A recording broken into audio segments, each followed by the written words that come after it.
In this tutorial, I'm going to show you very fast how you can add apps on Shopify. So what you're going to have to do here, let's click on apps here and then all apps and select channels.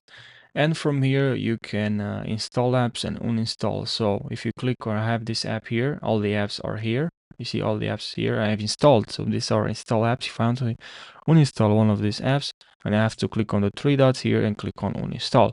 Now, if I want to install new apps, I'm going to click on Shopify App Store. And then I'm just gonna look for this app here, and then I'll install this app. We'll click on it and then click on install. Now that's how you install an app on Shopify, but it's something very important here. Now you're also gonna click on install here. We see this app, install app, click on install, and then it's something very important. So this app works, especially if it's like a widget, uh, something that you can add, like what it's called, the a bundle. So I can click on customize now.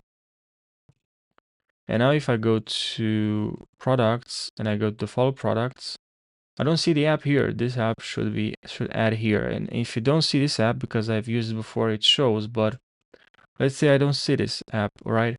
Well, I'm gonna have to add this block actually and select here apps. So that's something very important to remember, is that if you don't see an app here, for instance, like counter timer, countdown timer, right?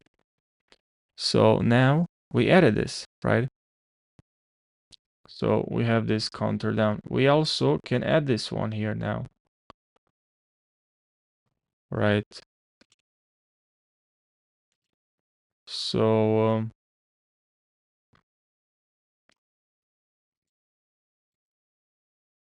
so that's how you can create here the counter down app, publish. Did I publish? Yes. And now I can refresh, save this, and then refresh.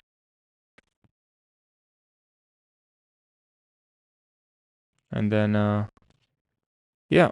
So I hope you found this helpful. Thanks for watching, and just remember to don't forget to add your apps here. So yeah, thanks for watching and take care.